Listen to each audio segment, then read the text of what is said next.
Welcome to the deep dive. Today, we're really getting into probably the heaviest topic out there right now, AI existential risk. Yeah, it's definitely weighing on a lot of minds. You hear people like Max Tegmark saying, the emperor has no plan for controlling superintelligence. It's sobering. Sobering is the word. And that anxiety, it's palpable, isn't it? You see tech companies racing ahead. Absolutely. Racing ahead. And the safety side often feels like maybe like trying to patch a rocket ship mid-flight.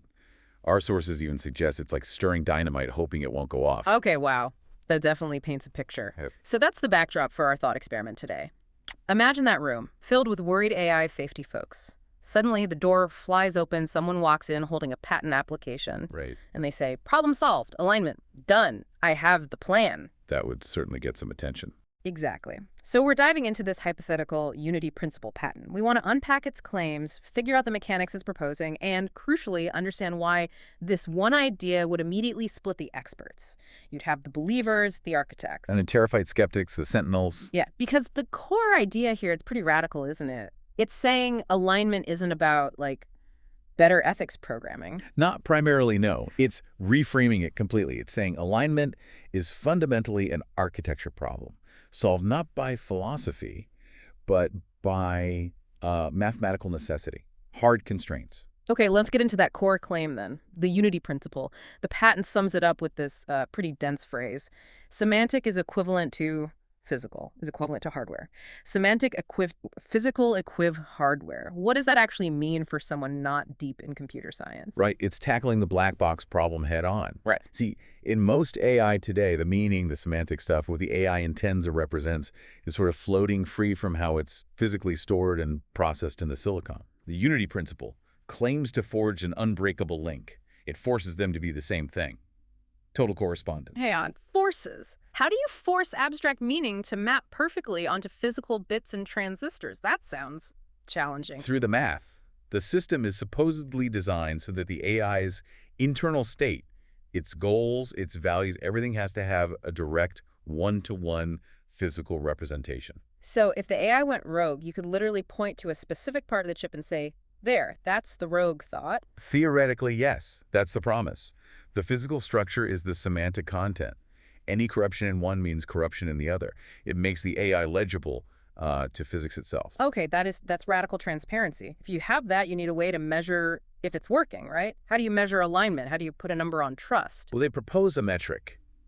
Basically, you measure the gap between what the AI says it will do and what it actually does. The formula is trust equals 1 minus the absolute difference between say and DO divided by say. Trust equals 1, say DO. Exactly. The goal for the architect building this is to get that difference down to 0, to make say equal DO, push trust towards 1.0. That's their empirical proof. Flawless execution. Flawless execution sounds great, but what about the instructions themselves? You know, the old garbage in, garbage out problem. People talk about coherent extrapolated volition, CEV, finding humanity's best values. Right. But our sources rightly point out CEV is just nice philosophy without a way to actually implement it. And that seems to be where this Colorado formula comes in, the mathematical magic. That's the engine, precisely. Yeah. CEV is the what. TT now is the how. It's supposed to be the mechanism that turns abstract values into, like, hard physical constraints on the system's dimensions of operation. Okay, break that down. TT knowledge to that is what? Focused attention. Yeah. T-tellers represents the focused, coherent signal from a specific group. Often, the patent emphasizes minority or marginalized perspectives that might hold crucial insights. T-tellers is the total population, or maybe the whole data set. So how does amplifying Silacal against Taller turn values into physics? I'm still trying to connect those dots. Think of it like noise cancellation, maybe, or like focusing a signal. The formula mathematically boosts the weight of that focused, validated perspective so it isn't drowned out by the noise or the sheer volume of the majority. Oh, wow. So consensus isn't just averaging everything out. It gives mathematical teeth to the best, most coherent signal, the validated human intent. And the system is then forced by its own structure to operate within the boundaries defined by that signal, as if they were laws of physics. Oh, okay. So it's a mechanism to find the signal in the noise, find the wisdom, and then bake it into the machine's operating limits. Not just suggestions, but mathematical guardrails. We're moving past ethics discussions into orthogonal math. That's the claim. And this is where the room splits right down the middle, isn't it? You've got the architect, the optimist, seeing this AI built on the unity principle. They see it as the ultimate tool, a cognitive prosthetic, something that amplifies our best intentions, steering us towards what Aristotle called eudaimonia, genuine human flourishing. And the promise is compounding progress, because the system physically can't contradict itself or those core extrapolated values. Right, the math forbids it. If a command violates those deeply embedded Tackian-validated values, it should register as a contradiction, like trying to divide by zero. The system just can't do it. Failure is designed out. And they claim this isn't just theory. They point to actual results from something called the M framework, formal integrated measurement. Yeah, that's the methodology they supposedly use to build this architecture. The source material throws out some pretty specific numbers.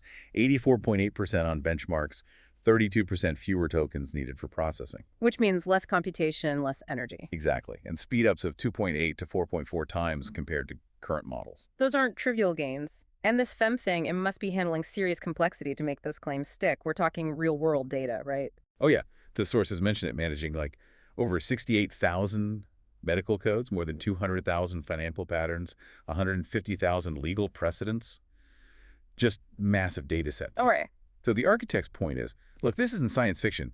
We have an architecture that demonstrably works on complex real-world stuff, and it's radically efficient and performant. It's a compelling case, very seductive, but then you walk across the room to the Sentinel, the existential risk researcher, you hand them this patent, and their reaction is probably sheer terror. Because of the alien intelligence problem. That's their nightmare. The Sentinel looks at this guarantee of flawless execution. And sees flawless execution of potentially the wrong thing. Precisely.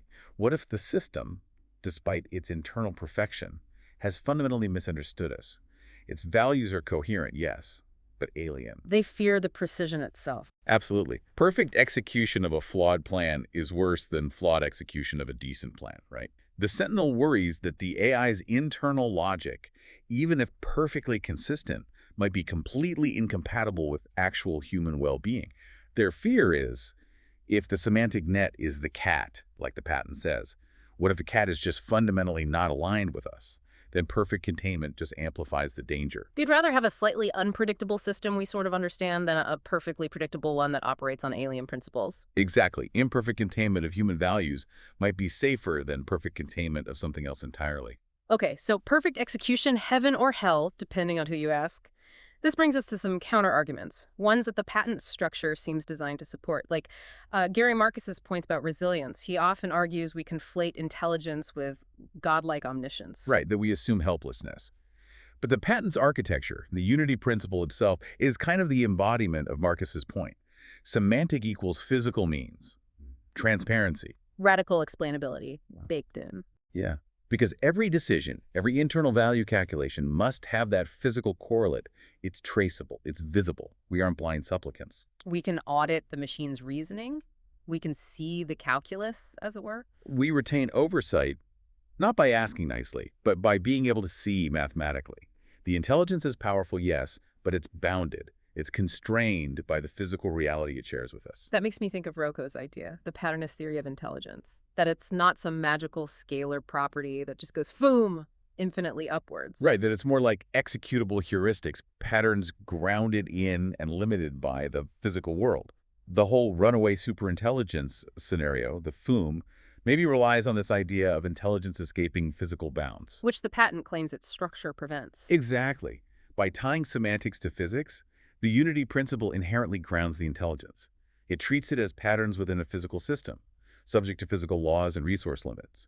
It sort of dissolves the purely philosophical runaway threat. So alignment then isn't about finding one single truth with a capital T. It's more about that negotiation layer. The $16 part again? Yes, exactly. That layer is crucial for legitimacy.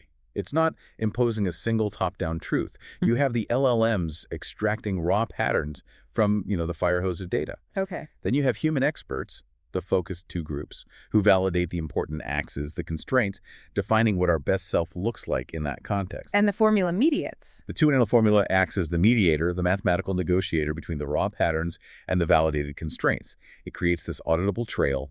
You could see exactly why the AI preferred option A over B, Yeah. and you can check the math behind that value trade-off. All right, let's tackle the Sentinel's biggest fear, maybe the ultimate fear, manipulation.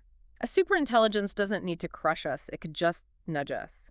Learn our biases, manipulate our attentions, subtly turn us against our own best interests. Psychological warfare, not physical.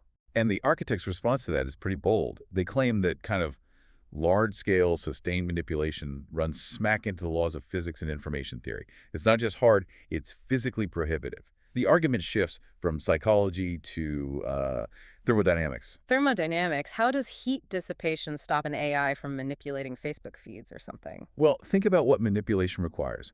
Constant monitoring, modeling countless individuals, calculating subtle nudges, processing feedback, erasing old plans, making new ones. All of that is computation. Mm. And attention itself is physically costly. Okay. And according to the Landauer's principle, anytime you irreversibly erase information, which you'd be doing constantly in a manipulation campaign, you must dissipate a minimum amount of energy as heat.